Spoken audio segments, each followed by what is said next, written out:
ചെയ്യുകയാണെങ്കിൽ നമുക്ക് പ്രശ്നമൊന്നുമില്ലായിരുന്നു. പക്ഷെ അവിടെ അല്ല വിഷയം. കണ്ടില്ലേ, ഇപ്പോ ഒരു പണ്ഡിതനെ സംബന്ധിച്ച്, ആ പണ്ഡിതനും ഞാനും തമ്മിൽ ഒരുപാട് സംവാദം നടന്നതാണ് പല വിഷയത്തിലും. അത് നമ്മുടെ സംഘടനയിൽപ്പെട്ട ആളല്ല. പക്ഷെ ആ പണ്ഡിതനെ സംബന്ധിച്ച് മനോരോഗിയാണ്, ഞരമ്പ് രോഗിയാണ് എന്ന് പ്രസംഗിച്ചത് എന്തിന്റെ പേരിലാ? പ്രസംഗിച്ചതിന്റെ കാരണം അദ്ദേഹം ഒരു സത്യം പറഞ്ഞു. അതെന്താ സത്യം? മഹല്ലുകളിൽ ശിഥിലീകരണം നടത്തരുത്.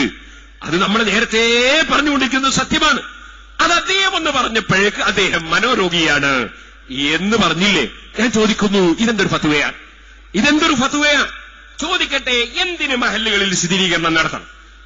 ഏതെങ്കിലും ഒരു മഹൽ, കേരളത്തിലെ ഏതെങ്കിലും ഒരു മഹൽ, ആ മഹല്ലിലെ ജമാഅത്ത് പള്ളി, ആ മഹല്ലിലെ മദ്രസ സമസ്ത നിർമ്മിച്ചിട്ടുണ്ടോ?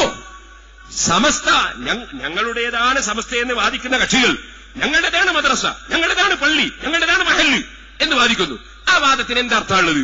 സമസ്ത കേരള ജമിയത്തുൽ ഉലമ ഇവിടെ രൂപീകരിക്കുന്നത് 1926 അതിന്റെ സംഘടന രജിസ്റ്റർ ചെയ്ത് 30ന്റെ ശേഷം. ഞാൻ ചോദിക്കട്ടെ, എങ്ങനെ പൊന്നാനി പള്ളി അത് എത്ര നൂറ്റാണ്ടുകൾക്ക് മുമ്പുള്ളതാ? സമസ്ത കേരള ജമിയത്തുൽ ഉലമ എന്ന സംഘടന ഉണ്ടാക്കുന്നതിന്റെ നൂറ്റാണ്ടുകൾക്ക് മുമ്പുള്ള പൊന്നാനി പള്ളി, പെരിങ്ങത്തൂർ പള്ളി, അതേ മാടായി പള്ളി, കൊടുങ്ങല്ലൂർ പള്ളി, ആ പള്ളി എങ്ങനെ എത്രയോ കാലം കഴിഞ്ഞുണ്ടാക്കിയ സംഘടനയുടെ പള്ളിയാകുന്നത്? എന്നിട്ട് ഞങ്ങളുടെ സംഘടനയുടെ പള്ളിയാണ്, ഞങ്ങളുടെ സംഘടനയുടെ മദ്രസയാണ്. എന്തിന്റെ പേരിൽ?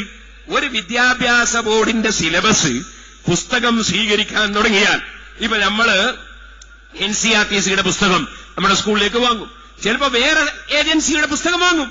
ആ പുസ്തകം വാങ്ങാൻ വേണ്ടി അവരുമായി ഒരു ടൈപ്പ് നടത്തുമ്പോഴേക്ക് ആ ഏജൻസിയുടേതാണ് നമ്മുടെ ഇംഗ്ലീഷ് മീഡിയം സ്കൂൾ എന്ന് പറയാൻ പറ്റുമോ?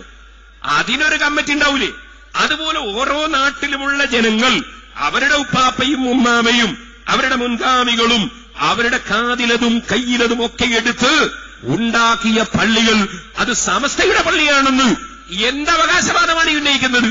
അത് സമസ്ത നമ്മളതാണെങ്കിലും നമ്മളങ്ങനെ ഒരു വാദം ഉന്നയിക്കില്ല. കാരണം അങ്ങനെ ഉന്നയിക്കാൻ വകുപ്പില്ല. സമസ്ത ഇവിടെ പള്ളി ഉണ്ടാക്കിയിട്ടില്ല. ഇവിടെ സമസ്ത കേരള ജമിയത്തുൽ ഉലമ സംഘടനകളാണ് ഉണ്ടാക്കിയത്. ആ സംഘടനകൾ അൽഹംദുലില്ലാഹ് നമുക്കറിയാം. വിദ്യാഭ്യാസ ബോർഡ് അത് വളരെ ഭംഗിയായി പ്രവർത്തിക്കുന്നുണ്ട്. അതുപോലെ തന്നെ SYS സമസ്ത കേരള സുന്നി യുവജന സംഘം, നമ്മുടെ SYSന്റെ പേര് സമസ്ത കേരള സുന്നി യുവജന സംഘം. വേറെ ചിലരുടേത് അങ്ങനെ സമസ്ത ഇല്ല, അതിൽ അങ്ങനെ ഒരു പേരതിലില്ല. അതിരിക്കട്ടെ, സമസ്ത കേരള സുന്നി യുവജന സംഘം, Kerala state Sunni student federation, അതുപോലെ നമ്മുടെ സംഘടനാ കുടുംബങ്ങൾ SMA, അതുപോലെ സുന്നി ജമിയത്തുൽ മുഅല്ലിമീൻ, അതെല്ലാം സമസ്തയുടെ കീഴ്ഘടകങ്ങളായി ശക്തമായി പ്രവർത്തിക്കുന്നു. എന്നല്ലാതെ എവിടെയെങ്കിലും സമസ്ത കേരള ജമിയത്തുൽ ഉലമ പള്ളി ഉണ്ടാക്കിയിട്ടുണ്ടോ? മദ്രസ ഉണ്ടാക്കിയിട്ടുണ്ടോ? പക്ഷേ മുസ്ലിമീങ്ങളെ, ഞാൻ നിങ്ങളോട് പറയട്ടെ, നേരത്തെ മുസ്ലിമീങ്ങളുടെ മഹല്ലുകളിൽ ഛിദ്രത ഉണ്ടാക്കാൻ വേണ്ടിയാണല്ലോ മുബത്തദീകൾ പുതിയ വാദങ്ങൾ ഉന്നയിച്ചത്. അതിനെ പ്രതിരോധിക്കാൻ സമസ്ത വന്നു. സമസ്ത കേരള ജമിയത്തുൽ കീഴ്ഘടകങ്ങൾ അതിന്റെ ദൗത്യം നിർവഹിച്ചുകൊണ്ട് മുബത്തദീകളെ കീഴടക്കിയപ്പോൾ, ബിദ്അത്തുകാരെ പുത്തനാശയക്കാരെ കീഴടക്കിയപ്പോ, ആ കീഴടക്കപ്പെട്ട കക്ഷികൾ മറ്റൊരു രൂപത്തിൽ വന്ന് മുസ്ലിമീങ്ങളെ മഹല്ലുകൾ തകർക്കാൻ, മുസ്ലിമീങ്ങളെ പരസ്പരം ഭിന്നിപ്പിക്കാൻ. ഞാൻ നിങ്ങളോട് പറയട്ടെ, ജ്യേഷ്ഠനൊരു സംഘടനയിൽ, അനുജൻ വേറൊരു സംഘടനയിൽ, ചിലപ്പോൾ സ്വാഭാവികമായും അങ്ങനെ വരാം. അവരെ തമ്മിലടിപ്പിച്ച് ചോര ചിന്തിക്കാൻ, അതുപോലെ പള്ളികൾ അടച്ചുപൂട്ടാൻ. ചോദിക്കട്ടെ, മലപ്പുറം ജില്ലയിൽ തന്നെ നേരത്തെ പൈങ്ങോട്ടായി പള്ളി കോഴിക്കോട് ജില്ലയിൽ ജമാഅത്ത് ഇസ്ലാമിക്കാരെ കൊണ്ടാണ് പൂട്ടിയതെങ്കിൽ, ചോദിക്കട്ടെ, ഈ സമസ്തയുടേതാണ് പള്ളി മദ്രസ എന്ന വാദം ഉന്നയിച്ച് മലപ്പുറം ജില്ലയിൽ തന്നെ പള്ളി പൂട്ടിക്കിടക്കുന്നില്ലേ? ഷെഡുകളിൽ നിസ്കാരം നടത്തേണ്ടി വരുന്നില്ലേ?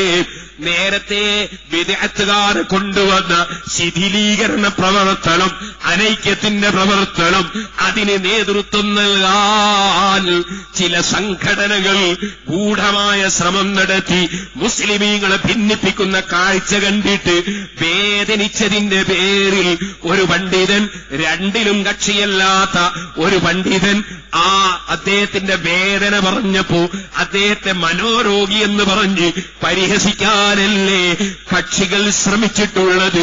ഇവിടെ മുസ്ലിം സമുദായത്തിന്റെ ശ്രദ്ധ പതിയണമെന്നുണർത്തുകയാണ്.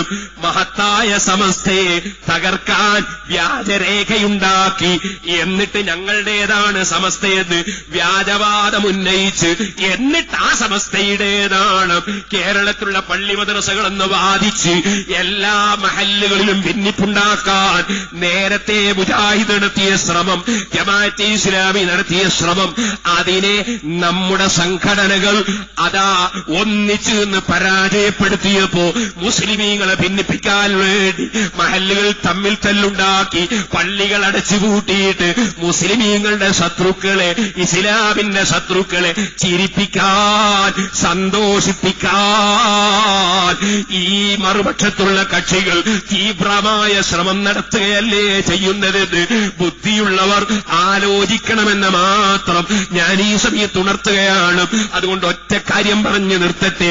എന്റെ ചെറുപ്പക്കാരെ, നിങ്ങൾ SBS മുതൽക്ക് SSF മുതൽക്ക് SYS-ലൂടെ കേരള മുസ്ലിം ജമാഅത്തിലൂടെ അള്ളാഹുവിന്റെ ദീൻ നിലനിർത്താൻ ഇവിടെ നന്നായി പ്രവർത്തിക്കേണ്ടതുണ്ട്. അതിന് പ്രചോദനം നൽകാനാണ് ഈ മഹത്തായ സമ്മേളനമെന്ന് നിങ്ങളെ ഉണർത്തുകയാണ്. ഒരു കാര്യം കൂടി പറയട്ടെ. ഇനി ആരും തന്നെ സമസ്തയുടെ പേരും പറഞ്ഞ് സുന്നത്ത് ജമാഅത്തിന്റെ മഹല്ലുകളിൽ വന്ന് പള്ളികൾ നശിപ്പിക്കാൻ, പള്ളികൾ അടച്ചുപൂട്ടാൻ, മദ്രസകൾ അടച്ചുപൂട്ടാൻ ആരും രംഗത്ത് വന്നേക്കരുത്. വന്നാൽ നിയമപരമായി ഞങ്ങൾ നേരിടുക തന്നെ ചെയ്യും. അതിന് ചെറിയ SBS-ന്റെ മക്കൾ മുതൽക്ക് ഞങ്ങളെ പ്രായം ചെന്ന മഹാനായ സുലൈമാൻ ഉസ്താദ് വരെ പൂർണ്ണമായി രംഗത്തുണ്ടാകും. അള്ളാഹുവിന്റെ ദീൻ നശിപ്പിക്കാൻ അനുവദിക്കില്ല. റബ്ബിന്റെ ഭവനങ്ങൾ പൂട്ടാൻ അനുവദിക്കില്ല. റബ്ബിന്റെ ഖുർആൻ പഠിപ്പിക്കുന്ന മദ്രസകൾ നശിപ്പിക്കാൻ അനുവദിക്കില്ല. ഞങ്ങളെ മുൻഗാമികളായ മുഅ്മിനീങ്ങളോട് ഞങ്ങൾക്ക് കടപ്പാടുണ്ട്. ഞങ്ങളെ ഉമ്മബാപ്പമാരോട് കടപ്പാടുണ്ട്. മുൻഗാമികൾ നിർമ്മിച്ച പള്ളികളും മഹല്ലുകളും ഖബർസ്ഥാനികളും ഞങ്ങളുടേതാണെന്ന് അവകാശവാദം ഉന്നയിച്ച് മുസ്ലിം പള്ളികൾ പൂട്ടിച്ച് ഇസ്ലാമിന്റെ ശത്രുക്കളുടെ കയ്യടി വാങ്ങാൻ ആര് ശ്രമിക്കുന്നുണ്ടെങ്കിലും ഞാൻ പറയട്ടെ, തത്തുല്യ ചിന്താഗതിക്കാരായ ഏതെങ്കിലും വിദഗ്ധകാരെ അവര് കൂട്ടുപിടിച്ച് മഹല്ലുകൾ കൈയടക്കാൻ ശ്രമിക്കുമ്പോ തൃശൂർ ജില്ലയിൽ നമുക്കറിയാമല്ലോ, കൂരിക്കുഴിയിൽ നടന്ന തെരഞ്ഞെടുപ്പ് അറിയാമല്ലോ. വിദഗ്ധത്തിന്റെ മുഴുവൻ കക്ഷികളെയും കൂട്ടിയിട്ട് നമ്മോട് നേരിടാനല്ലേ ശ്രമിച്ചിരുന്നത്. അതുപോലെ പല സ്ഥലത്തും വിദഗ്ധക്കാരെയും കൂട്ടിയിട്ട് മുസ്ലിങ്ങളെ പള്ളി തകർക്കാൻ, മുസ്ലിമീങ്ങളെ മദ്രസ തകർക്കാൻ ഈ കക്ഷികൾ ഇനിയും രംഗത്ത് വന്നാൽ ഈ 25,000 പണ്ഡിതന്മാരുടെ നേതൃത്വത്തിൽ ഇവിടെ ലക്ഷങ്ങളല്ല, കോടികളല്ല, അല്ലാഹുവിന്റെ ദീനിന് വേണ്ടി പ്രവർത്തിക്കാൻ സജ്ജരായ ഒരു സമൂഹം ഇവിടെയുണ്ടെന്ന ബോധമുണ്ടാകണമെന്ന് ഓർമ്മപ്പെടുത്തുകയും സജീവമായി സംഘടനാ പ്രവർത്തനത്തിൽ മുന്നേറണമെന്ന് ഓർമ്മപ്പെടുത്തുകയും ചെയ്യുകയാണ്. ഒരു കാര്യം